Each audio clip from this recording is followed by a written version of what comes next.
here we are, family vacation, annual get-together. So we have to shoot this really quickly while everyone's asleep. I've mentioned bottom of the ninth. I finally got a chance to take a look at it. It's such a cool game, very interesting mechanic. Basically, it's bottom of the ninth.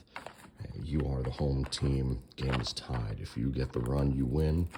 If the mighty visiting team gets the 3 outs, you get to stay home as the losers. Very cool system, very simple. It's a batter versus pitcher duel at its most basic. Now there is kind of a franchise level to it, or a manager level to it. You can kind of create a campaign game. Let's see, where is that?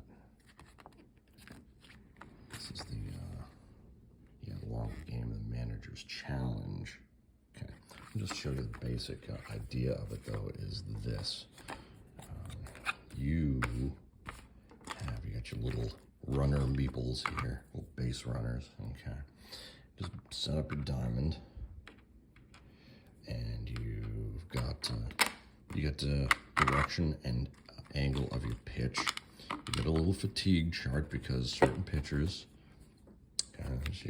so your pitchers, you'll see how this works. The red and white big die indicate there's a starting pitcher here. You set up your outs tokens here. That's it. It's just one little round. You get 2 pitching dice there. B for ball, S for strike, and C for corner, if I can find it. Yeah. Okay, and then with that, you've got a hitting chart. Okay, you're basically rolling dice for the pitcher and the batter. Pitcher decides the pitch. Batter tries to guess.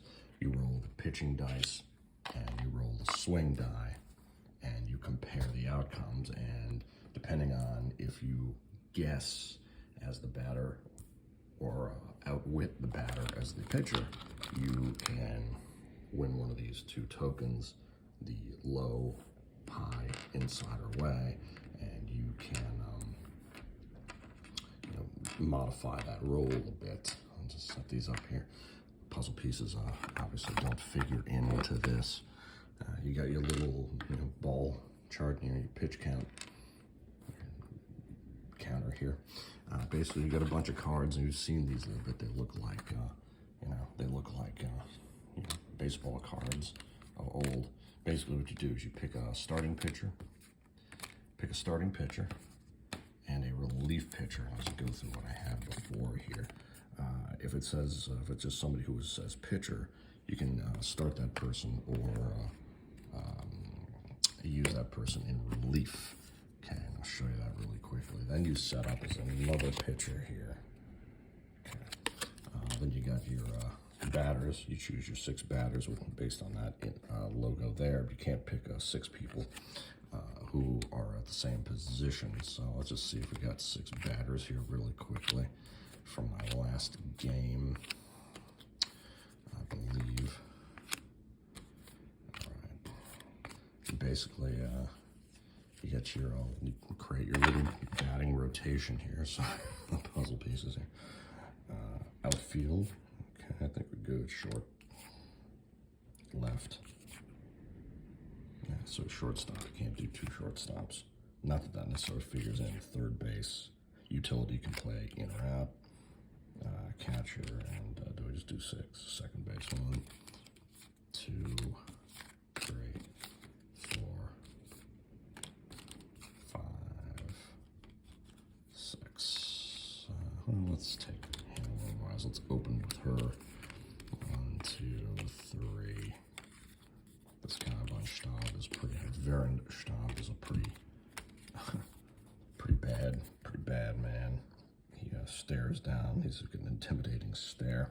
All right, sorry. Let's see if we can just do this real quick. So, you've got your pitchers, your starter, and your reliever. And you got your batters. First batter up. Okay. And again, it's bottom of the ninth, game tied. A run wins it, and 3 outs wins it for the away team. The home team is kind of a young, scrappy team. So basically the pitcher decides, take the 2 things. Each pitcher has an ace pitch. Okay, high and away is southpaw straws, ace pitch. As you throw that pitch, and let's see, you have to set the fatigue chart, in fact, high and away. So you come to the fatigue chart, you set as high away. That's her, those are her counters, not low.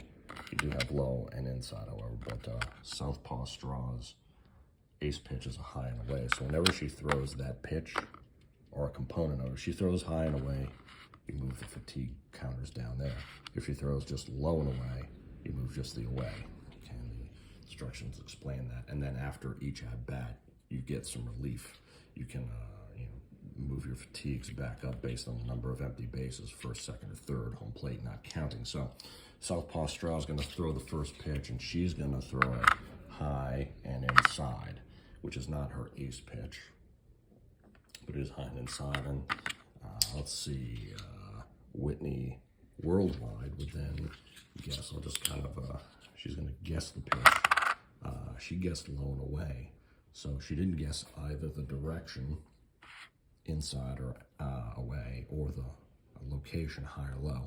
So the pitcher then gets these tokens because the pitcher outfoxed the batter, and you now see that when you get these tokens, you can add to their control roll or the pitch roll. You can re-roll the die, or I'm not sure what the no rejection is, or any two of these effects there, so you might be able to re-roll your pitch twice. Had Whitney Worldwide guessed either one of those, either the red location, should have been able to add one or subtract one from her swing. Had she guessed the inside or away, the direction, she could have re-rolled the swing. And if she, as the pitcher has an ace ability, so too does the batter have the MVP. So that what we do is you then roll the pitch, and you roll the batter, and you've got it's a ball. Okay, the pitch is a 2, the swing is a 3. So what you've got here is you've got a swing that is higher. You get a swing count higher than the pitch, and on this little chart you would get that would be a strike, and that's it. So you just move one of your counters onto here. Now, again, had she guessed that, say the location of the pitch, she could have added one or subtracted one to her swing, and it all, you see if you how you use this chart depending on the type of pitch, the ball, the strike, or the corner, or just hits corner of that base. Then you do want to either add one here. You'd want to add one to your swing to get contact, okay, and or subtract one. So in this case, I mean, the pitcher doesn't have to do anything, doesn't want to modify that. Pitcher won that battle. So let's then, and that was a high inside, so you move the fatigue counter down there, 1. If the batter does make contact, does get a hit, you then, each of you rolls, the pitcher, the white die, and the batter, the red die, you roll as fast as you can. Whoever gets a 5 or a 6 first wins that battle. So if the batter gets a 6, 5 or 6, batter says safe and makes it to base. All right, move the counter there. And if the pitcher rolls 5 or 6, you call out. Okay, and if you both roll 5 or 6 at the same time, obviously the batter gets the benefit of the doubt there, wins that battle, and gets the base. Now that at-bat is completed, and there's no one on base. So, or not that at-bat is not complete, excuse me. So now we're gonna go southpaw straw is gonna do, I don't know, should do a low and away. Okay, should do low and away. He guesses, she guesses, right, yeah, Whitney Worldwide is gonna guess high and inside, low and away. So the pitch is low and away. We're gonna move that fatigue counter down because you've used one component of it. Again, wins both the counters. Both counters go to the pitcher because the batter guessed no component of that, and the pitcher is going to roll. It is that's a ball 1, and the swing is a 5. So with a B pitch, the swing is higher than the pitch count. Again, that's a strike, so it's 2 strikes. All right, now, see if I can try to make this. It's a little harder. You could probably do smaller. If you had a bunch of those tokens, it'd be easier to shake them.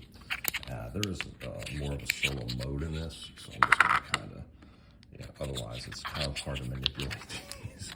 And I would suggest maybe making a bag of them, actually, just like I do with my APBA Football. Okay, so here's a case. So the pitcher's southpaw straw is going to go low and away.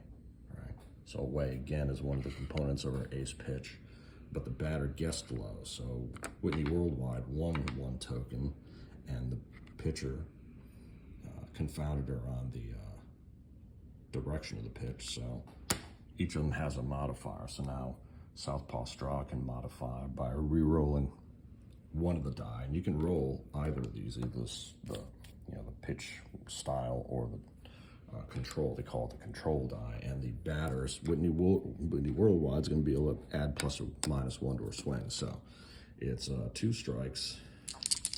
I'm just going to re-roll that. So the pitch is low and away. So it's an S or a strike pitch. 2, and the batter rolls a 5. So as an S pitch, you're going to come over here, okay, and you see that the batter rolled a 5, and the pitcher rolled a 2. So that means that the swing, red, is higher than the pitch too, and that is contact. Okay. Now the pitcher can re-roll any die. So I'm going to re-roll this, and you get that B now. Now that B changes the dynamic so that the swing being higher than the control is now a strike. So it changed it from switching that pitch from S to B, that higher swing die than the pitch die, switches you from contact to a strike. Now the batter can then add plus or minus 1 to the swing, but it's not going to matter. Okay, she can't bring that back enough to get it. There was no contact on the B anyway, so it doesn't matter if she modifies it. So that's it, right? Batter out. So B, with that, again, that by outfoxing the pitcher a little bit and winning that token, you get that mod for the pitcher. The batter got part of the mod, but can't do anything about it. It's a strike. That's a strikeout. So you're going to do, you're marking out, all right? You're marking out, and now there are 3 bases open, right? So I think she had 2 components there, or she maybe had 3 there. So now with 3 bases, you can add part of your fatigue back. So it's 1, 2, 3, say, and southpaw straw is back to full strength. It's a really cool mechanic, and it definitely will confirm some ideas I had for APBA Football for sure. So it's a very cool game.